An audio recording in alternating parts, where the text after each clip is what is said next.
आणि आता यानंतर एक ब्रेकिंग न्यूज हाती येते आणि ती ब्रेकिंग न्यूज अशी की कोल्हापुरातील धरण क्षेत्रात सुरू असलेल्या पावसामुळे नद्यांच्या पाणी पातळीत वाढ झाली आहे। जिल्ह्यातील 7 बंधारे सध्या पाण्याखाली गेलेले आहेत।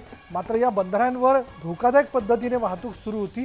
न्यूज 18 लोकमतने ही बातमी दाखवताच प्रशासनाला जाग आली आहे आणि शिंगणापूर बंधाऱ्यावर शासनाकडून बॅरिकेड्स लावण्यास सुरुवात झाली आहे आणि त्यामुळे आता या पुलावरनं धोकादायक वाहतूक होणार नाही।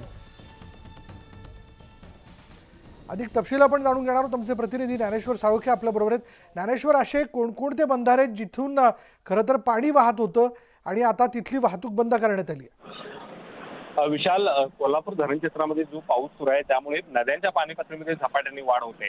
शिंगणापूर बंधारा सुद्धा आज सकाळी पाण्याखाली गेला। मात्र या बंधाऱ्यावरून धोकादायकरित्या वाहतूक सुरू असल्याचं न्यूज 18 लोकमतनं निदर्शनास आणल्यानंतर प्रशासनानं तात्काळ या बंधाऱ्याच्या ठिकाणी धाव घेतलेली हा रस्ता आहे तो पूर्णपणे वाहतुकीला बंद करण्याचा प्रयत्न आहे तो आता सुरू केलेला आहे। यापूर्वी सुद्धा राजाराम बंधाऱ्यावरून आहे तो वाहतूक धोकादायकरित्या सुरू होती। मात्र तो बंधारा सुद्धा प्रशासनाने बॅरिकेड्स लावून पूर्णपणे बंद केला होता। शिवाय पोलीस बंदूक सुद्धा या ठिकाणी तैनात करण्यात आला होता। मात्र राजाराम बंधाऱ्यानंतर शिंगणापूर बंधाऱ्यावरती वाहतूक मात्र धोकादायकरित्या सुरू होती। वाहनांची ये-जा मोठ्या प्रमाणात सुरू होती। या बंधाऱ्यावरती पाहायला गेलं तर घोट्याच्या वरती आहे ते पाणी होतं आणि प्रवाह आहे तो नेहमीच वाढताना दिसून येत होता। त्यामुळे अनेक वाहन आहेत या ठिकाणी वाहून जाण्याची शक्यता नाकारता येत नव्हती आणि त्यामुळे न्यूज 18 लोकमतच्या या निदर्शनास आल्यानंतर ही बातमी न्यूज 18 लोकमतला दाखवल्यानंतर प्रशासन आता खडबडून जागा झाल्याचं पाहायला मिळते आणि या परिसरामध्ये आता बॅरिकेड लावण्याचं काम आहे ते प्रशासनानं हाती घेतलेले। त्यामुळे या बंधाऱ्यावरून जी धोकादायक होणारी न्यूज 18 लोकमतचा इम्पॅक्ट आपण बघतोय। ज्ञानेश्वर, न्यूज 18 लोकमतने बातमी दाखवली होती त्यानंतर या बंधाऱ्यावरील वाहतूक जी आहे